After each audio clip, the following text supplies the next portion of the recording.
right, welcome.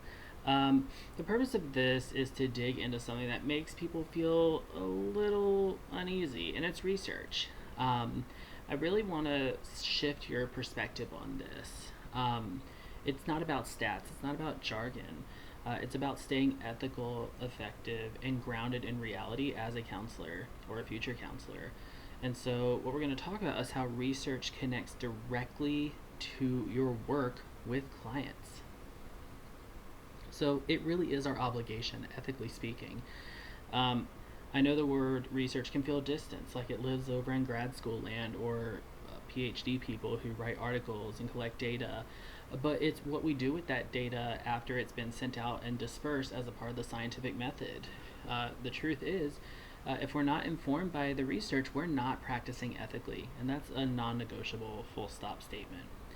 What does this mean in practice? It means that you stay curious and current. You're expected to keep up with the literature within your scope.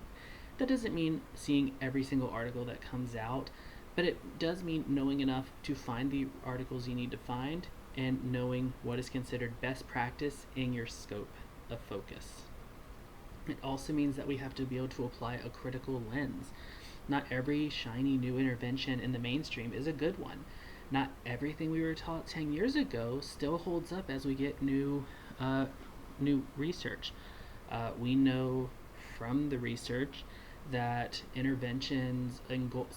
know from the research that therapeutic goals and treatment plans are more likely to be met if we have therapeutic rapport with our clients, if we have a good therapeutic relationship. We know that because of research, because of data, and because we know that it's going to inform how we might self disclose, how we are going to try and establish that relationship. Our job is to make sure we do what works and that it doesn't cause harm. And that's why we have ethical codes from the 2014 standards tying to this. So research truly is baked into everything we do, whether we realize it or not. Whether it's the DSM, whether it's the treatment plan, hopefully those are research informed. As I said about therapeutic rapport and treatment goals, the research shows us to have a good therapeutic relationship. Even if techniques that you are using in a session or your orientation are informed by a research in one study, though, we have to know about the population. It all has roots into the work that we do.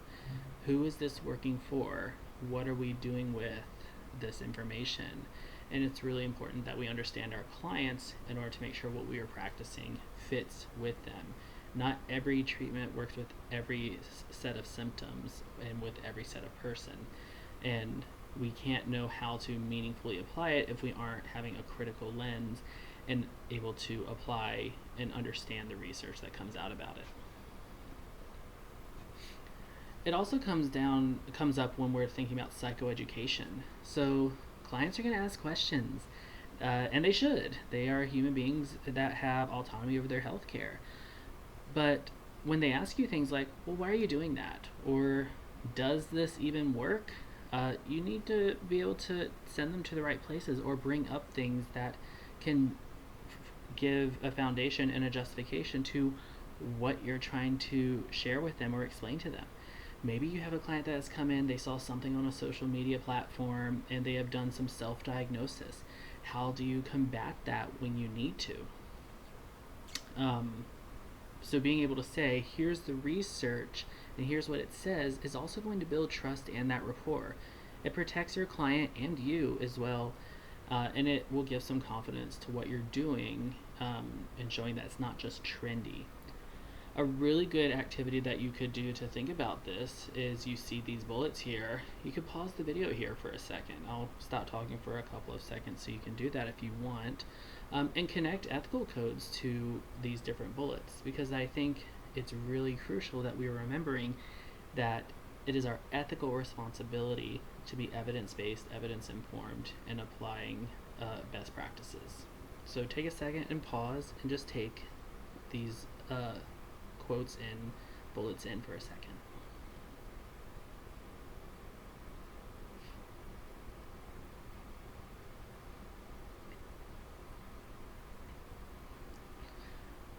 The good news is that you don't need to memorize formulas. You don't necessarily need to care whether it's a p-value of 0.001 versus 0.01. It matters. You should probably understand that less than 0.05 is the standard, and that it is statistically significant. But the nitty-gritty stuff, it's not your job to know that unless you're going into research. What you do need to know is how to be curious, how to be informed, and how to be critical. You need to be able to ask, well, what's working in this article, in this study? For whom is this applied to? In what context is this applied to? That's what it means to bridge science into practice. Understanding what characteristics your client, who you might be reading this article for, maybe you're reading an article on an intervention for one of your specific clients who is presenting a little more different than you've seen in the past or expected. And then you start reading an article and it's saying, well, maybe we should try this. How is your client's background different from the sample and population they are applying that study to? So it's not about being a statistician, but it is about being thoughtful and informed. So how do you read these articles? The resources slide has a link, a link listed to a more structured blog that I've written on how to do this. But here's your crash course. Start with that abstract and determine, okay, is this something that I need to read, especially if you don't have a university access to an article and might have to purchase it. Is the abstract demonstrating that, this might be worth my time to look at? Get the big picture. The introduction is going to give you a lot of theoretical foundation, explain why this is important, and that may or may not be necessary to read depending on your goals with this article. What you should read is the methods and results. That's how you're going to determine who was this applying to, for whom, in what context, and what did they find. And you need to know actually know what they did. That's the point here. What I would encourage you to do during that is to highlight one thing that you didn't know, and one thing that you would still want to explore. That's going to make sure you're reading it critically if you're looking for that information. And also ask yourself, what would you change if you were doing this study? Again, you don't have to be a full-fledged researcher to think about it in this way, but using the article as a tool is going to be really crucial here, and these are just ways to do that. And last but not least, we are a profession of peers. It is in our professional identity to consult and get supervision together. So this is your reminder to do that. You're not expected to know everything, but you are expected to ask questions, consult, and seek guidance. If you're unsure whether something is research informed or you saw a weird trend online, bring it up to your supervisor. Find a peer to consult with. It's not a weakness to consult. It's being professional and it's being ethical. And as promised, here are the references. I love George Jensen's work about research to practice pipeline. That's why I put their work in here. And then there's the link to the blog post I mentioned earlier.